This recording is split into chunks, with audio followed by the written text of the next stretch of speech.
नमस्कार and welcome to study glows my dear friends. जय हो। इंडियन नेवी एक बहुत ही डेयरिंग ऑपरेशन इंडियन नेवी ने एग्जीक्यूट किया है। दोस्तों, ये टॉपिक जब मेरे सामने आया and when I was doing research on this topic, तो मुझे तो एक अलग ही एक्साइटमेंट फील हो रही थी, एक पेट्रियोटिज्म जो है वो फील हो रहा था, गूज बम्प फील हो रहे थे कि इतना डेयरिंग ऑपरेशन जो है वो हमारे देश की नेवी ने कंडक्ट किया है। राइट, तो देखेंगे कि क्या डेंजर था, क्या चीजें थी, राइट, खतरा क्या था और क्या क्या चीजें हुई, फिर इंडियन नेवी कैसे एक्शन में आती है, स्टेप बाय स्टेप चीजों को देखेंगे। And we will also talk about a region जो अभी काफी ज्यादा रिस्की हो चुका है। दोस्तों, आगे बढ़े उससे पहले बहुत ही क्विकली, जीवन में हमारे जितने भी लक्ष्य हैं, जो हमारा विजन है, उसको अगर हमें रियलिटी में मैनिफेस्ट करना है तो उसके लिए एक ऐसी इंपॉर्टेंट क्वालिटी है जिसकी रिक्वायरमेंट रहती है, दैट इज लीडरशिप क्वालिटी।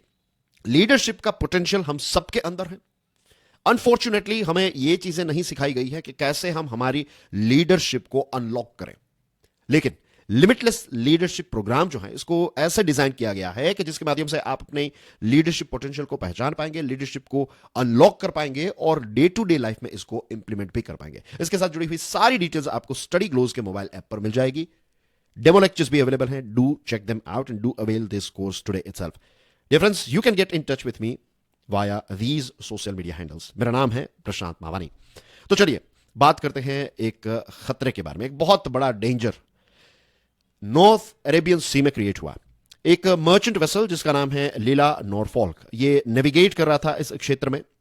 इसमें टोटल 21 क्रू मेंबर्स थे। तो ये 21 क्रू मेंबर्स में से 15 इंडियंस थे और बाकी के 6 जो हैं ये फिलिपिनोस थे। तो ये जो शिप है ये ब्राजील से निकला था और ये खलीफा बिन सलमान पोर्ट जो बहरीन में है, यहां पर आप देखिए मैप में, दिस इज बहरीन, ये छोटा सा देश जो है, this is Bahrain here, right. तो यहां पर ये जा रहा था। अब ये चीजें जो हुई वो लगभग इस क्षेत्र में हुई है, गल्फ ऑफ एडन के आसपास। यहां पर जैसे ही ये शिप पहुंचा, और ये गल्फ ऑफ एडन वाला एरिया जो है ये थोड़ा डेंजरस है क्योंकि सोमालियन पायरेट्स जो हैं तो इनका काफी ज्यादा इश्यू रहता है अरेबियन सी और गल्फ ऑफ एडन के आसपास।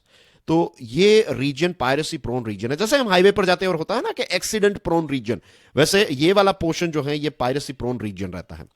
तो ऐसा ही हुआ, ये शिप पर हाईजैकिंग का एक अटेम्प्ट किया गया। 5 से 6 जितने जो आर्म्ड पायरेट्स थे तो वो इस शिप को इंटरसेप्ट करते हैं, राइट, और हाईजैक करने की कोशिश करते हैं। Now dear friends, it's very interesting to know कि जब भी किसी शिप पर इस प्रकार का अटेम्प्ट किया जाता है तो शिप के अंदर एक स्ट्रांग रूम रहता है जिसको कहते हैं सिटाडेल।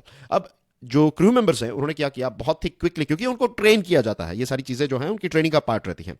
तो जैसा ही पता चला कि पायरेट्स जो हैं वो इस शिप को हाईजैक करने के लिए ऑन बोर्ड आ रहे हैं, तो सारे क्रू मेंबर्स जो हैं वो सिटाडेल में चले गए। अब ये जो सिटाडेल है या फिर जो स्ट्रांग रूम है, उसकी सबसे खास बात ये होती है, और ये हर एक शिप में ये फैसिलिटी होती है, तो ये स्ट्रांग रूम में कम्युनिकेशन की फैसिलिटी होती है। तो अगर आप उस स्ट्रांग रूम में चले गए तो इट्स नियरली इम्पॉसिबल कि पायरेट्स जो हैं वो आपको फिजिकली कैप्चर कर पाएंगे। उस स्ट्रांग रूम को तोड़ना जो है इट्स नॉट ईजी, राइट, और पायरेट्स के पास भी उतनी सारी फैसिलिटीज नहीं होती है कि वो इस स्ट्रांग रूम को डिस्ट्रॉय कर सके। तो स्ट्रांग रूम के कम्युनिकेशन डिवाइसेस के माध्यम से जो कैप्टन है उन्होंने कांटेक्ट किया यूकेएमटीओ को। ये यूनाइटेड किंगडम का मेरीटाइम ट्रेड ऑपरेशंस है, राइट, ये एक पोर्टल है यूकेएमटीओ। ये पोर्टल जो है ये रॉयल नेवी, जो यूके की नेवी है उसको रॉयल नेवी कहते हैं, तो रॉयल नेवी की एक चैनल है जो बेसिकली मिलिट्री शिप्स और जो मर्चेंट वेसल्स है तो उनके बीच में एक कम्युनिकेशन का काम करती है। और खास करके जो स्ट्रेटेजिक वाटरवेज होते हैं, जहां पर बहुत इंपॉर्टेंट शिप्स जो है वो निकलती हैं, या फिर जहां पर सबसे ज्यादा जो वाटरवेज है इसका इस्तेमाल किया जाता है, तो ये स्ट्रेटेजिक वाटरवेज में अगर कोई भी ऐसा इश्यू होता है तो अलग अलग चैनल्स है, तो उनमें से एक है यूकेएमटीओ। तो ये जो कैप्टन है उन्होंने ये सिटाडेल से, स्ट्रांग रूम से यूकेएमटीओ को कांटेक्ट किया, और फिर यूकेएमटीओ क्या करता है, जो नजदीक में जो अलग अलग देशों की जो नेवल शिप्स होती हैं उनको ये मैसेज भेजा जाता है कि भाई यहां पर ये पर्टिकुलर जो शिप है वो खतरे में है, आप जाकर उनकी मदद कीजिए। बस यही एक कॉल जो है वो इंडियन नेवी को आया और तुरंत ही हमारे देश की ताकतवर नेवी जो है वो एक्शन में आ गई। सबसे पहले तो क्या किया पता है, जो हमारा गोवा है तो गोवा में एक P-81 long range maritime petrol aircraft, जिसको आप अपनी स्क्रीन पर देख रहे हैं, तो सबसे पहले तो इसको लॉन्च कर दिया, राइट। गोवा से इसने टेक ऑफ किया और ये हाईजैक्ड वेसल को ढूंढने की जो पूरी प्रोसेस है वो P-81 ने स्टार्ट कर दी।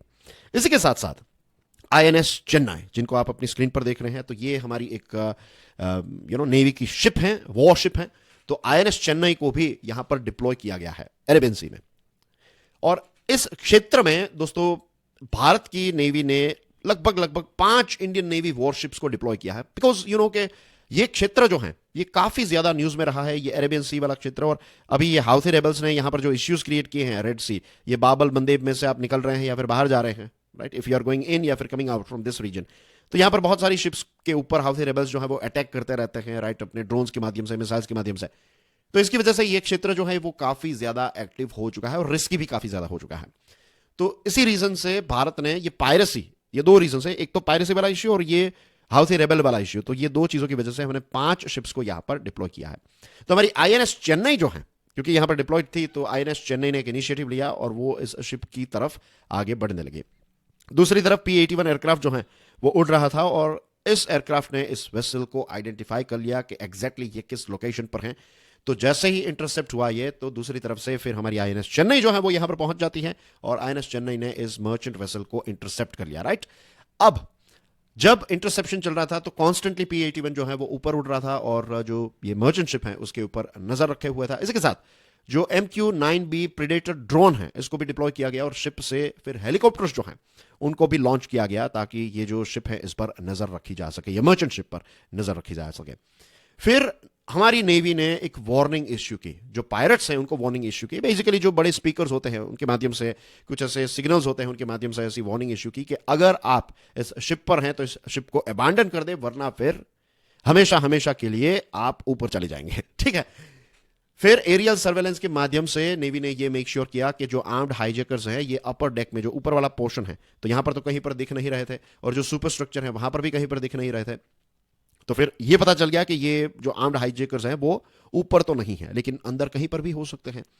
तो साइमल्टेनियसली हमारे जो मार्कोस हैं, मरीन कमांडोज, वो अपनी रिजिड हल इन्फ्लेटेबल बोट्स जो हैं उनको लेकर, जो हमारी आईएनएस चेन्नई है वहां से फिर निकले हमारे मार्कोस, और मार्कोस जो हैं वो फिर इस शिप पर चढ़ जाते हैं, ये मर्चेंट वेसल पर, और फिर सैनिटाइजेशन की प्रोसेस जो है वो स्टार्ट करते हैं। सैनिटाइजेशन का मतलब ये होता है कि पूरी शिप जो है उसको डेक बाय डेक एक एक चीजें जो हैं उसको फिर देखा जाता है, मेक श्योर किया जाता है बाय मार्कोस कि कहीं पर भी हाईजैकर्स नहीं है, छोटी से छोटी जगह जो है उसको देखा जाता है, राइट।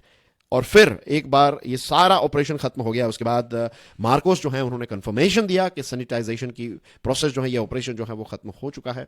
और इंडियन नेवी ने ये बताया कि ये पूरा जो ऑपरेशन है, इंटरसेप्शन से लेकर सैनिटाइजेशन की प्रोसेस जो है वो सिर्फ और सिर्फ 2 घंटों के अंदर इंडियन नेवी ने कंडक्ट कर दी और एग्जीक्यूट कर दी, और बता दिया कि ये शिप जो है इस पर पायरेट्स नहीं है। तो पायरेट्स एक्चुअली गए कहां पर? The thing is dear friends, हमारी इंडियन नेवी के spokesperson commander Vivek Madhwal साहब जो हैं उन्होंने इस चीज के बारे में क्लैरिफिकेशन दिया है कि pirates who do not have a ship's crew under their direct control as hostages usually flee on skiffs to their motherboard on being confronted by a warship। क्या हुआ कि जो 21 क्रू मेंबर्स हैं, जैसे ही उनको पता चला कि ये पायरेट्स जो हैं ये ऑन बोर्ड आए हैं, तो वो क्या किया, उन्होंने वो सिटाडेल में चले गए, सेफ रूम में चले गए। तो पायरेट्स जो हैं उन्होंने यहां वहां कोशिश की लेकिन कोई हाथ में नहीं आया। और जब ऐसी सिचुएशन होती है, जब उनके पास कोई भी क्रू मेंबर जो है वो हॉस्टेज के तौर पर, बंदी के तौर पर नहीं होता है, तो तुरंत ही पायरेट्स जो है वो भाग जाते हैं, क्योंकि उनको पता है कि अब जो क्रू मेंबर्स हैं वो कांटेक्ट करेंगे नियरेस्ट नेवी को, और फिर नेवी यहां पर पहुंच गई और इसमें भी इंडियन नेवी यहां पर पहुंच गई, तो फिर हमारा तो राम नाम सत्यानाश ही हो जाएगा, तो राम नाम सत्य हो जाएगा, और हमारा तो हमेशा के लिए सत्यानाश हो जाएगा। तो यही चीज की, राइट। पायरेट्स जो हैं उनको जब पता चला कि ये क्रू मेंबर हाथ में नहीं है तो फिर वो भाग गए। बट जो ऐसे सिचुएशन में फंस जाते हैं तो अगेन ट्रेनिंग का पार्ट रहता है। जो कैप्टन होते हैं, जो ऑपरेटर्स होते हैं, जो क्रू मेंबर्स होते हैं, वो क्या करते हैं, वो शिप के इंजन को बंद कर देते हैं। तो यही चीज उन्होंने की। तो आईएनएस चेन्नई ऐसा नहीं है कि सिर्फ वहां पर मेक श्योर किया कि सैनिटाइजेशन का ऑपरेशन खत्म हो गया फिर चली गई, नहीं, नो। जो पावर जनरेशन और प्रोपल्सन की सिस्टम है उसको फिर से रिस्टोर रिस्टार्ट करने में भी इंडियन नेवी ने इस मर्चेंट वेसल की मदद की। तो ये था एक बहुत ही बड़ा डेयरिंग ऑपरेशन जो इंडियन नेवी ने कंडक्ट किया। दैट्स व्हाई आई सेड कि जय हो Indian navy, right. I am sure ये पूरा ऑपरेशन जो है इसके बारे में सारी डिटेल्स आपको मिल गई, तो आपको भी काफी ज्यादा गर्व फील हो रहा होगा हमारी इंडियन नेवी पर। If you are feeling that, right, अगर जो फीलिंग मुझे हो रही है वही फीलिंग आपको हो रही है, तो कमेंट सेक्शन में जय हो, सिर्फ जय हो इतना जरूर लिख देना, राइट। डियर फ्रेंड्स, ये जो क्षेत्र है ये काफी ज्यादा रिस्की हो चुका है। This is the second hijacking incident in the region, और 2008 से भारत की नेवी जो है वो गल्फ ऑफ एडन वाले एरिया में एंटी पायरेसी पेट्रोल्स जो है वो चला रही है अभी तक। 2008 से लेकर अभी तक हमने 110 वॉरशिप्स जो है इनको यहां पर अलग अलग समय पर डिप्लॉय किया। ऐसा नहीं है कि एक साथ 110 इंडियन शिप्स यहां पर है, नो, अलग अलग समय पर अलग अलग शिप्स आती रही हैं। तो 110 टोटल इंडियन वॉरशिप्स जो हैं उसको हमने यहां पर डिप्लॉय किया है। और ये अभी जो रेड सी में जो इश्यू चल रहा है ना, तो इस चीज को लेकर हमारी इंडियन नेवी और कोस्ट गार्ड जो हैं उन्होंने अपना सर्वेलेंस काफी ज्यादा बढ़ा दिया है। जैसे मैंने आपको बताया कि अब हमने 5 जितनी हमारी जो वॉरशिप्स हैं उसको इस क्षेत्र में डिप्लॉय किया है। और इसी के साथ साथ यूएसए जो है, यूएसए ने एक 10 कंट्री मल्टीनेशनल सिक्योरिटी इनिशिएटिव को लॉन्च किया। तो इसमें UK, USA of course, Canada, France, Italy, Bahrain और कुछ दूसरे देश भी शामिल हैं जो रेड सी वाले एरिया में जो हाउथी के द्वारा अटैक किया जा रहा है और इसके साथ साथ जो दूसरी मर्चेंट शिप्स हैं तो इनको पायरेसी से बचाने का पूरा एक ऑपरेशन जो है वो फिलहाल यहां पर चल रहा है। So that's basically everything in today's discussion dear friends. Thank you very much for your love and support. This is Prashant मामानी।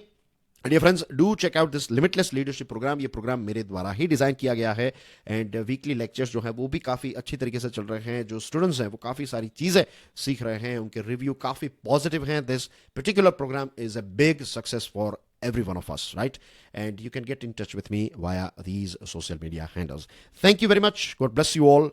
Jai Hind.